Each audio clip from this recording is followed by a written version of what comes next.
بسم اللہ الرحمن الرحیم۔ السلام علیکم ورحمۃ اللہ وبرکاتہ۔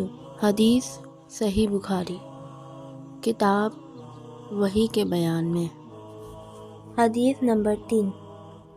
ان حضرت صلی اللہ علیہ وآلہ وسلم پر وحی کا ابتدائی دور اچھے سچے پاکیزہ خوابوں سے شروع ہوا۔ آپ خواب میں جو کچھ دیکھتے وہ صبح کی روشنی کی طرح صحیح اور سچا ثابت ہوتا۔ پھر من جانب قدرت آپ تنہائی پسند ہو گئے اور آپ صلی اللہ علیہ وآلہ وسلم نے غار حرا میں خلوت نشینی اختیار فرمائی اور کئی دن اور رات وہاں مسلسل عبادت اور یاد الہی اور ذکر و فکر میں مشغول رہتے۔ جب تک گھر آنے کو دل نہ چاہتا توشہ ہمراہ لیے ہوئے وہاں رہتے۔ توشہ ختم ہونے پر ہی اہلیہ محترمہ حضرت خدیجہ رضی اللہ تعالیٰ عنہ کے پاس تشریف لاتے اور کچھ توشہ ہمراہ لے کر پھر وہاں جا کر خلوت گزین ہو جاتے۔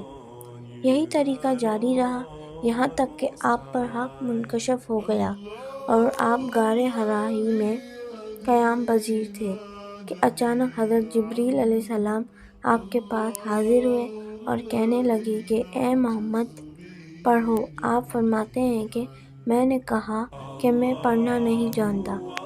آپ صلی اللہ علیہ وآلہ وسلم فرماتے ہیں کہ فرشتے نے مجھے پکڑ کر اتنے زور سے بھینچا کہ میری طاقت جواب دے گئی، پھر مجھے چھوڑ کر کہا کہ پڑھو۔ میں نے پھر وہی جواب دیا کہ میں پڑھا ہوا نہیں ہوں۔ اس فرشتے نے مجھ کو نہایت ہی زور سے بھینچا کہ مجھ کو سخت تکلیف محسوس ہوئی، پھر اس نے کہا کہ پڑھ۔ میں نے کہا کہ میں پڑھا ہوا نہیں ہوں۔ فرشتے نے تیسری بار مجھ کو پکڑا اور تیسری مرتبہ پھر مجھ کو بھینچا، پھر مجھے چھوڑ دیا اور کہنے لگا کہ پڑھو اپنے رب کے نام کی مدد سے جس نے پیدا کیا اور انسان کو خون کی پھٹکی سے بنایا۔ پڑھو اور آپ کا رب بہت ہی مہربانیاں کرنے والا ہے۔ بس یہی آیتیں آپ حضرت جبریل علیہ السلام سے سن کر اس حال میں غار حرا سے واپس ہوئے کہ آپ کا دل اس انوکھے واقعے سے کانپ رہا تھا۔ آپ حضرت خدیجہ کے ہاں تشریف لائے اور فرمایا کہ مجھے کمبل اڑا دو، مجھے کمبل اڑا دو۔ لوگوں نے آپ کو کمبل اڑا دیا۔ جب آپ کا ڈر جاتا رہا تو آپ نے اپنی زوجہ محترمہ حضرت خدیجہ رضی اللہ تعالیٰ عنہ کو تفصیل کے ساتھ یہ واقعہ سنایا اور فرمانے لگے کہ مجھ کو اب اپنی جان کا خوف ہو گیا ہے۔ آپ کی اہلیہ محترمہ حضرت خدیجہ رضی اللہ تعالیٰ عنہ نے آپ کی ڈھارس بندھائی اور کہا کہ آپ کا خیال صحیح نہیں ہے، خدا کی قسم آپ کو اللہ کبھی رسوا نہیں کرے گا، آپ تو 1,00,000 فاصلہ کے مالک ہیں، آپ تو کنبہ پرور ہیں، بے کسوں کا بوجھ اپنے سر پر رکھ لیتے ہیں، مفلسوں کے لیے آپ کماتے ہیں، مہمان نوازی میں آپ بے مثال ہیں اور مشکل وقت میں آپ امر حق کا ساتھ دیتے ہیں۔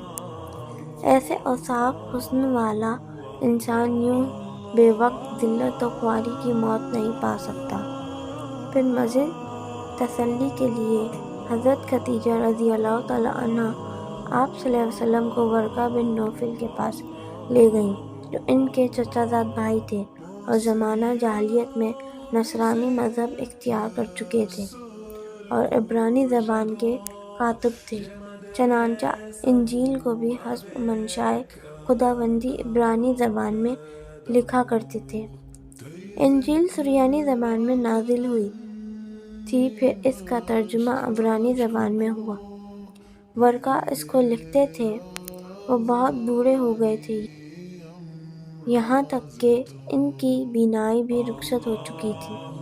حضرت خدیجہ رضی اللہ تعالیٰ عنہا نے ان کے سامنے آپ کے حالات بیان کیے اور کہا کہ اے چچا زاد بھائی، اپنے بھتیجے محمد صلی اللہ علیہ وسلم کی زبانی ذرا ان کی کیفیت سن لیجیے۔ وہ بولے کہ بھتیجے آپ نے جو کچھ دیکھا ہے اس کی تفصیل سناؤ۔ چنانچہ آپ صلی اللہ علیہ وآلہ وسلم نے از اول تا آخر پورا واقعہ سنایا، جسے سن کر ورقہ بے اختیار ہو کر بول اٹھے کہ یہ تو وہی ناموز معزز رازدان فرشتہ ہے جسے اللہ نے حضرت موسیٰ علیہ السلام پر وحی دے کر بھیجا تھا۔ کاش میں آپ کے اس عہد نبوت کے شروع ہونے پر جوان عمر ہوتا، کاش میں اس وقت تک زندہ رہتا جبکہ آپ کی قوم آپ کو اس شہر سے نکال دے گی۔ رسول کریم صلی اللہ علیہ وآلہ وسلم نے یہ سن کر تعجب سے پوچھا کہ کیا وہ لوگ مجھ کو نکال دیں گے، حالانکہ میں تو ان میں صادق و امین اور مقبول ہوں؟ ورقہ بولا، ہاں یہ سب کچھ سچ ہے، مگر جو شخص بھی آپ کی طرح امر حق لے کر آیا، لوگ اس کے دشمن ہو ہی گئے ہیں۔